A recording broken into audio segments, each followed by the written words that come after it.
Ya, di video kali ini kita akan membahas mengenai prediksi formasi Timnas Indonesia U23 untuk menghadapi Timnas Malaysia di Piala AFF U23 2025 beserta jadwal lengkap pertandingan Piala AFF U23 2025. Oke, langsung aja kita bahas, bos. Berikut profil lengkap pelatih Timnas Indonesia U23 di Piala AFF U23 2025. Pelatih asing asal Belanda yaitu Gerald van der Berg resmi ditunjuk sebagai pelatih Timnas Indonesia U23 untuk persiapan Piala AFF U23 2025. Pelatih satu ini berusia 61 tahun dan sudah berlisensi Pro UEFA. Formasi favorit yang biasa digunakan oleh pelatih satu ini adalah formasi 4-3-3. Sesuai dengan formasi yang diterapkan di Timnas Indonesia Senior, Gerald van den Berg berkemungkinan besar akan ikut mengaplikasikan formasi dengan memasang 3 pemain belakang, 4 pemain gelandang, dan 3 pemain penyerang.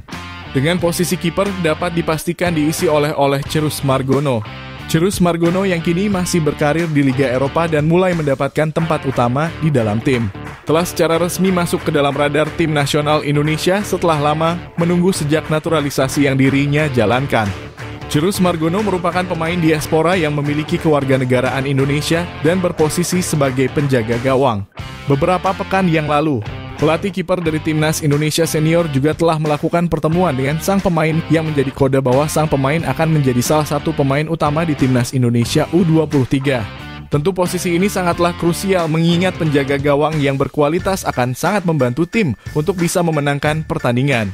Fernando Ari yang sebelumnya berperan sebagai penjaga gawang di edisi sebelumnya sangatlah layak untuk bisa digantikan oleh Cirus Margono pada pagelaran kali ini. Justin Hubner memiliki potensi untuk masuk ke dalam skuad utama Timnas Indonesia U23 jika sang pemain berhasil dilepas oleh pihak klubnya yang berada di Divisi 1 Liga Inggris. Jika sang pemain mendapatkan izin dari klub, sudah tentu dirinya akan berperan sebagai kapten utama dari Timnas Indonesia U23 berkat pengalamannya yang kini menjadi salah satu andalan di Timnas Indonesia Senior. Hadirnya Justin Hubner tentu akan sangat berguna bagi kualitas kedalaman skuad yang dimiliki oleh Timnas Indonesia. Berbekal pengalamannya yang kini dapat bersaing di level tertinggi tim nasional, tentu hal ini akan berdampak sangat positif bagi situasi di dalam lapangan pertandingan. Selain itu, dirinya juga merupakan pemain yang sangat cakap dan juga memiliki visi di dalam permainan. Kemampuannya di dalam melakukan pemutusan serangan dan juga umpan akuratnya akan sangat berguna bagi Timnas Indonesia. Elkan Bagot. Meskipun belum terdapat kabar resmi terkait keinginan dari sang pemain untuk kembali bersama Timnas Indonesia, namun Elkan Bagot masih masuk ke dalam usia yang akan bisa tampil pada pagelaran Piala Asia U23. Tentu saja pagelaran ini dapat kembali menjadi awal bagi sang pemain untuk memulai kembali karirnya sebagai pemain tim nasional. Sebab tentu saja dirinya harus kembali mendapatkan kepercayaan dari tim pelatih setelah menolak panggilan tim nasional selama 2 tahun penuh. Namun Elkan Bagot juga merupakan pemain berkualitas yang akan menjadi senjata utama di dalam penyerangan Timnas Indonesia. Postur tubuhnya yang tinggi memungkinkan sang pemain untuk selalu memenangkan duel udara, khususnya pada pemanfaatan situasi bola mati di dalam kotak penalti lawan. Selain itu, dirinya juga dapat menjadi tembok kokoh bagi pertahanan Timnas Indonesia di lini belakang lapangan. Dion Marks, salah satu nama pemain diaspora terbaru yang akan masuk ke dalam susunan pemain utama di bawah asuhan Gerald van den Berg adalah pemain asal top OS yaitu Dion Marks. Usai menjalani naturalisasi dan gagal mengikuti putaran final Piala Asia, kini Dion Marks akhirnya dapat melakukan debut resminya bersama dengan Timnas Indonesia pada kualifikasi Piala Asia yang akan datang.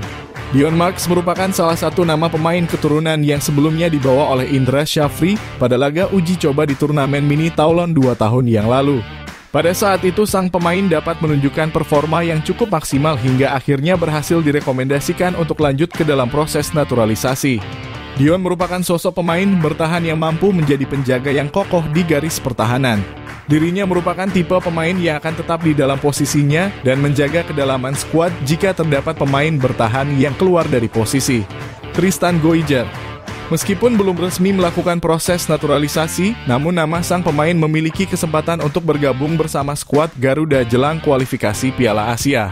Pemain yang saat ini berkarir sebagai pemain pinjaman ke PEC Zwolle merupakan salah satu pemain muda berbakat yang menarik banyak perhatian klub di kasta tertinggi Liga Belanda. Dirinya yang bermain sebagai bek kanan mampu menjadi salah satu pemain yang ofensif dan berlari sepanjang 90 menit jalannya pertandingan untuk memberikan dampak di dalam lapangan pertandingan. Selain itu, sang pemain juga memiliki jam terbang yang cukup tinggi di klub yang saat ini dirinya bela. Meskipun sempat absen dalam jangka waktu panjang akibat cedera serius, namun kualitas dari sang pemain sangatlah dibutuhkan untuk meningkatkan level permainan skuad Garuda di kualifikasi Piala Asia yang akan datang. Dan pastinya jika Gerald van den Burg berminat untuk membawa sang pemain, kemungkinan besar sang pelatih akan langsung menemui sang pemain dan mengajaknya untuk bergabung bersama skuad Indonesia U23. Tim Gippens. Pemain muda yang sebelum tampil bersama dengan timnas Indonesia U20 di ajang Toulon saat ini telah mendapatkan kontrak profesionalnya dan bermain reguler di kasta kedua Liga Belanda. Tim Gippens saat ini mulai mendapatkan jam terbang yang cukup untuk umurnya yang masih tergolong muda di tim senior dan mendapatkan pengalaman yang sangat kompetitif. Sang pemain saat ini juga memiliki postur tubuhnya yang semakin besar dapat melakukan duel-duel dengan pemain lawan di dalam lapangan pertandingan. Selain itu, pada penampilannya bersama timnas Indonesia U20 di laga uji coba yang lalu, tim Gippens masuk ke dalam daftar nama pemain yang dapat menunjukkan dampak positifnya untuk skuad Garuda. Sehingga tentu sang pemain dapat menjadi salah satu opsi menarik yang akan digunakan oleh Gerald van den Burg pada laga debutnya bersama timnas Indonesia U23 di kualifikasi Piala Asia maupun ajang SEA Games yang akan datang. Wilber Jardim. Pemain muda keturunan yang saat ini telah mendapatkan tempat inti di Sao Paulo, Brasil, dipastikan mendapatkan tempat utamanya di dalam skuad asuhan Coach Indra Syafri pada pagelaran ini. Pemain yang memiliki skill di atas rata-rata dan akurasi umpan yang akurat menjadi poin lebih yang dapat menjadikan sang pemain menjadi pemain kunci di dalam turnamen kali ini. Sebelumnya, Wilber juga telah menjadi salah satu pemain yang selalu dibawa oleh Coach Indra Syafri di setiap pertandingan. Apalagi fisiknya yang saat ini mulai terbentuk akan memudahkan bagi sang pemain untuk melakukan duel-duel udara pada laga yang akan tersaji di kualifikasi Piala Asia yang akan datang. Selain itu, Wilber juga memiliki akurasi tendangan yang sangat baik. Di level klub dirinya juga sering kali dipercaya sebagai eksekutor tendangan bebas oleh tim pelatih. Sehingga kehadirannya bersama dengan timnas Indonesia U23 yang akan datang dapat menjadi angin segar bagi performa skuad Garuda di dalam lapangan. Ivar Jenner. Sampai saat ini, timnas Indonesia senior masih menjadikan sosok Ivar Jenner sebagai salah satu pemain kunci yang dapat menjaga aliran bola di dalam pertandingan. Perannya yang sangat sentral di lini tengah lapangan menjadikan sang pemain sangat diperlukan oleh skuad Garuda untuk membantu menciptakan skema penyerangan maupun bertahan yang sangat baik. Ivar juga memiliki akurasi tendangan yang sangat tinggi dan dapat membantunya menyempurnakan perannya sebagai sosok jenderal lapangan tengah. Bahkan di level senior, Ivar Jenner seringkali terlihat melewati lebih dari 2 pemain lawan dalam waktu yang bersamaan. Skill individu yang sangat baik dan kedewasaannya di dalam lapangan akan membuat Gerald van den Burg memanfaatkan jasa dari sang pemain untuk menyukseskan kepelatihannya di timnas Indonesia U23. Terlebih, Ivar Jenner juga merupakan salah satu nama pemain yang selalu mendapatkan rating tertinggi di level klub di setiap pekannya. Marcelino Ferdinand. Gerald van den Burg dapat dipastikan akan kembali memanfaatkan jasa dari Marcelino Ferdinand untuk bisa menyukseskan skema permainan cepat yang nantinya akan diimplementasikan di timnas Indonesia U23. Marcelino Ferdinand yang merupakan sosok gelandang serang dapat dikatakan sangatlah nyaman untuk bermain sesuai dengan keinginannya dan berlari ke berbagai macam sektor penyerangan.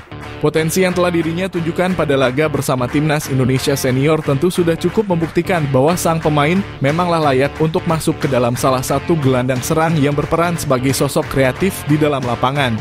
Dengan adanya pemain senior berpengalaman yang berada di dalam skuad, maka Marcelino Ferdinand akan bisa jauh lebih fokus dalam melakukan skema penyerangan untuk timnas Indonesia. Terlebih saat ini tentu Marcelino memiliki beban dan tanggungan untuk bisa menjadi salah satu pemain kreatif yang akan membuka keran gol bagi timnas Indonesia. Victor Detan. Pemain muda asal PSM Makassar telah berhasil menunjukkan kepada publik sepak bola Indonesia bahwa dirinya layak diberikan kesempatan lebih di tim nasional Indonesia pada golongan umur maupun senior. Usai penampilannya yang sangat baik di AFF Senior kemarin, Victor Detan memiliki peluang yang terbuka lebar untuk kembali dilirik oleh pelatih terbaru timnas Indonesia, baik Gerald van den Burg maupun Patrick Kluivert. Pada turnamen Piala AFF kemarin dirinya bahkan menjadi salah satu nama pemain yang dapat menciptakan peluang bagi skuad Garuda meskipun dirinya baru dimasukkan pada pertengahan babak kedua. Di level klub dirinya juga mendapatkan kepercayaan lebih dari tim pelatih yang selalu memasangnya sebagai pemain utama yang tampil reguler di setiap pekannya. Dengan jam terbangnya yang cukup tinggi di level senior, pastinya Victor Detan tidak akan luput dari pantauan tim pelatih yang akan mempersiapkan kedalaman skuad untuk kualifikasi Piala Asia dan juga ajang SEA Games yang akan datang. Mauro Zylstra, pemain asal FC Volendam, sampai saat ini menjadi salah satu pemain yang paling kuat untuk diproses oleh Timnas Indonesia untuk mengisi ujung tombak skuad Garuda di level umur maupun senior. Meskipun sampai saat ini belum terdapat foto peresmian dari ketua federasi, namun sang pemain telah memberikan statement bahwa dirinya telah mengumpulkan dokumen untuk bisa melanjutkan proses naturalisasinya. Mauro merupakan salah satu talenta diaspora yang tampil sangat baik di Liga Belanda level umur. Dalam 12 pertandingan liga yang dirinya jalani, sang pemain telah berhasil mencetak 9 gol dan 3 assist untuk timnya. Selain itu, baru-baru ini sang pemain juga baru saja melakukan debut profesional pertamanya di level senior. Berikut ini merupakan jadwal lengkap pertandingan Piala AFF U23 2025. Pada hari Selasa tanggal 15 Juli 2025, akan ada pertandingan antara Timnas Malaysia versus Timnas Filipina yang akan digelar di Stadion Utama Gelora Bung Karno, Jakarta. Pada jam 15:00 waktu Indonesia Barat live di Indosiar dan video.com. Dan akan dilanjutkan dengan pertandingan antara Timnas Indonesia versus Timnas Brunei Darussalam yang akan digelar di Stadion Utama Gelora Bung Karno, Jakarta. Pada jam 19:00 waktu Indonesia Barat live di Indosiar dan video.com.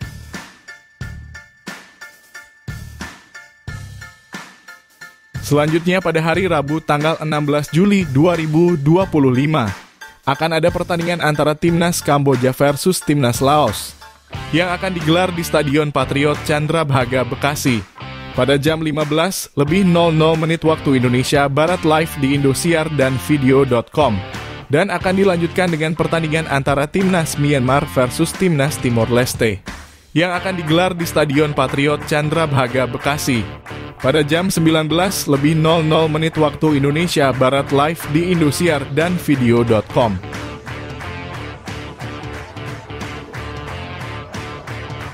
Selanjutnya pada hari Jumat tanggal 18 Juli 2025 akan ada pertandingan antara Timnas Brunei Darussalam versus Timnas Malaysia yang akan digelar di Stadion Utama Gelora Bung Karno, Jakarta. Pada jam 15:00 waktu Indonesia Barat live di Indosiar dan video.com. Dan akan dilanjutkan dengan pertandingan antara Timnas Indonesia versus Timnas Filipina yang akan digelar di Stadion Utama Gelora Bung Karno, Jakarta. Pada jam 19:00 waktu Indonesia Barat live di Indosiar dan video.com.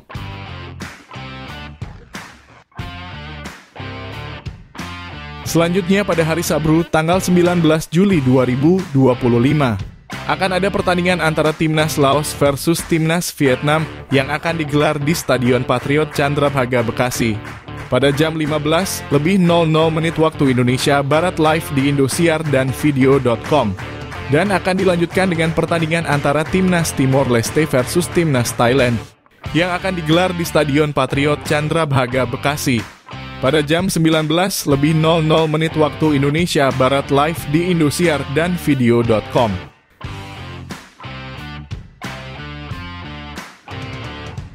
Selanjutnya pada hari Senin tanggal 21 Juli 2025 akan ada pertandingan antara Timnas Filipina versus Timnas Brunei Darussalam yang akan digelar di Stadion Patriot Candrabhaga, Bekasi. Pada jam 19:00 waktu Indonesia Barat live di video.com. Dan akan dilanjutkan dengan pertandingan antara Timnas Indonesia versus Timnas Malaysia yang akan digelar di Stadion Utama Gelora Bung Karno, Jakarta. Pada jam 19:00 waktu Indonesia Barat live di Indosiar dan video.com.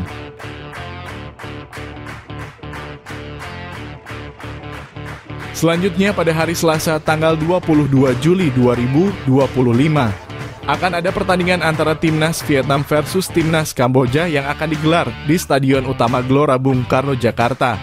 pada jam 19:00 waktu Indonesia Barat live di Indosiar dan video.com. Dan akan dilanjutkan dengan pertandingan antara Timnas Thailand versus Timnas Myanmar yang akan digelar di Stadion Patriot Candrabhaga, Bekasi pada jam 19:00 waktu Indonesia Barat live di video.com.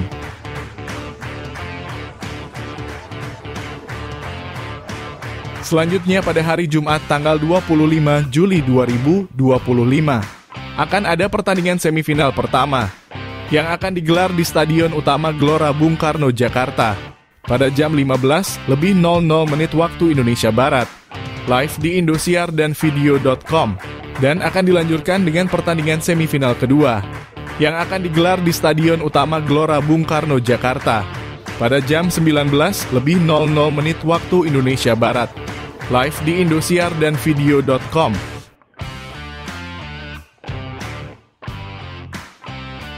Selanjutnya pada hari Senin tanggal 28 Juli 2025 akan ada pertandingan perebutan juara ketiga yang akan digelar di Stadion Utama Gelora Bung Karno, Jakarta pada jam 15:00 waktu Indonesia Barat live di Indosiar dan video.com.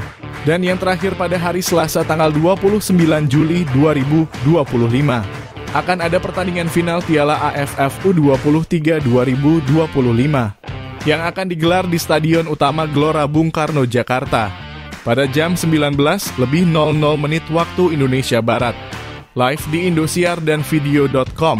Ya, tadi merupakan jadwal lengkap pertandingan Piala AFF U23 2025. Menurut kalian, apakah Timnas Indonesia bisa menjadi juara di Piala AFF U23 2025 pada edisi kali ini? Silakan kasih komentar kalian di bawah.